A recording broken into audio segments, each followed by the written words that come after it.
बिस्मिल्लाहिर्रहमानिर्रहीम। अस्सलाम वालेकुम नाज़रीन। आज की वीडियो में मैं आपसे शेयर करूंगी ईद उल अज़हा की स्पेशल टिप्स। अगर आप इन टिप्स को फॉलो करेंगे तो यकीनन ये आपके लिए बहुत ही मुफीद साबित होंगी। तो चलिए वीडियो स्टार्ट करते हैं। सबसे पहले हम बात करते हैं कि ईद के चंद रोज़ पहले आपने करना क्या है। अपना फ्रिज साफ़ करना है ताकि ईद पर गोश्त फ्रीज़ करें तो कोई मुश्किल ना हो। तो अब हम बात करते हैं फ्रीज़र में गोश्त कैसे रखें। अक्सर देखने में आया है कि बड़ी ईद पर हमारे यहाँ ख़वातीन 3 किलो गोश्त तक के पैकेट बनाकर फ्रीज करती हैं। 1 किलो गोश्त से ज़्यादा पैकेट ना बनाएं। गोश्त को धो के छलनी में रखें। पानी जब निचड़ जाए तो इसके पैकेट बनाएं। हर लिफाफे पर टेप लगाएं और लिख दीजिए कौन सा गोश्त है। इस तरह आपको गोश्त निकाल कर पकाने में आसानी होगी। तो अब हम बात करते हैं जी, गोश्त को मक्खियों से कैसे बचाया जाए। इस बात के लिए तो यकीनन आजकल हर कोई परेशान है। अक्सर आपने देखा होगा कसाई जब गाय या बकरी का गोश्त बना रहा होता है तो इस पर मक्खियाँ आ जाती हैं। इसके लिए आपने करना क्या है, आप एक मलमल का दुपट्टा लेकर इसे गीला कर लें और सिरके में भिगोकर गोश्त पर डाल दें। मक्खियाँ खुद ही भाग जाएंगी। गोश्त की बू कैसे दूर करें, ये मसला भी बहुत ही अहम है। इस तरह अगर गोश्त में हल्की सी बू महसूस हो तो आपने करना क्या है, इतना पानी लें जिसमें गोश्त डूब जाए। इसमें 4-5 चम्मच सिरके के मिला दें। 15 मिनट सिरके के पानी में भिगो कर रखिए, फिर निकाल कर धोकर पकाएं तो बू नहीं आएगी। इसी तरह आपने ये भी देखा होगा कि ईद पर जो है वो बार बार गोश्त को हाथ लगाने की वजह से हाथों से गोश्त की बू जो है वो खत्म नहीं होती। गोश्त बांटते वक्त हाथों में इसकी बू बच जाती है। तो इसका आसान टोटका ये है कि सूखा आटा या बेसन 1 चम्मच लेकर इससे अच्छी तरह हाथों को मलकर धोएं। आधे नींबू का रस और 1 चम्मच मोटी दानेदार चीनी लेकर हाथों पर खूब रगड़ें, फिर धो लें तो हाथ साफ हो जाएंगे और बू भी खत्म हो जाएगी। अब हम एक और मसले पर बात कर लेते हैं जो कि ईद पर बहुत ही ज़्यादा परेशानी का सबब बनता है कि सिंक से गोश्त की बू जो है वो ख़त्म कैसे करें। गोश्त धोने के बाद सिंक में बदबू रहती है। आपने करना क्या है, 1 कप सफ़ेद सिरका 1 कप पानी में मिलाकर स्प्रे की बोतल में डालिए।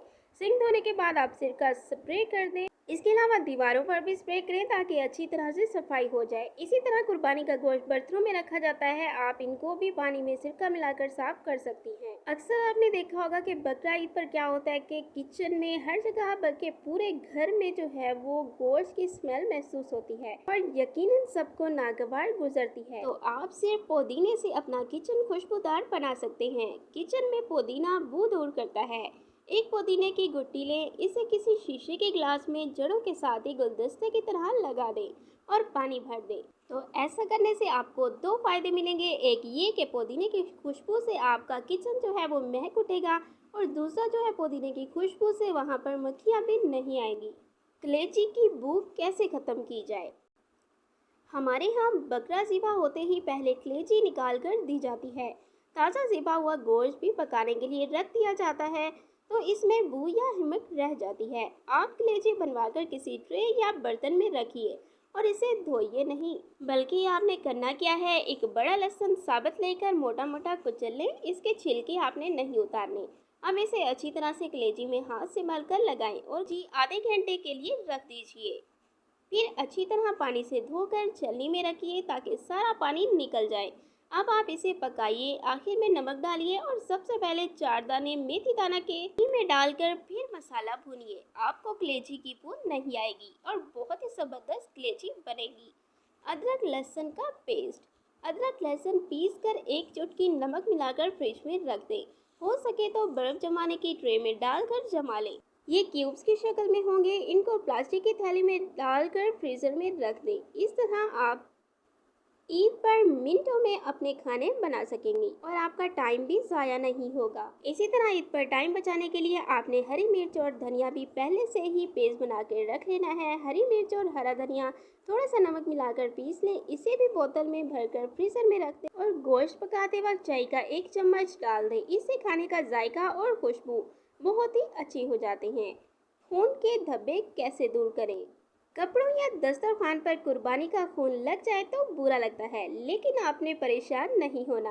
आपने करना क्या है, फ्रिज से बिल्कुल ठंडा पानी निकालिए और इसमें दाग वाले हिस्से को 2 घंटे के लिए भिगो दें। फिर इसे निकाल कर धो लीजिए। साफ ना हो तो दोबारा ठंडा पानी लेकर भिगोएं और फिर किसी अच्छे वॉशिंग पाउडर से धो लें। खून का धब्बा बिल्कुल साफ हो जाएगा। आपने एक बात का ध्यान रखना है कि गर्म पानी आपने बिल्कुल नहीं डालना। Thanks for watching friends. अगर आपको हमारी वीडियो अच्छी लगी है तो वीडियो को लाइक कर दें, और अगर आप हमारी डेली न्यू वीडियोस देखना चाहते हैं तो आप हमारे चैनल को सब्सक्राइब कर दें और बेल आइकॉन को प्रेस कर दें, ताकि हम जो डेली टोटके और घरेलू टिप्स और ट्रिक्स शेयर करते हैं वो सबसे पहले बआसानी आप तक पहुंच सकें। आपके ताउन का बहुत शुक्रिया।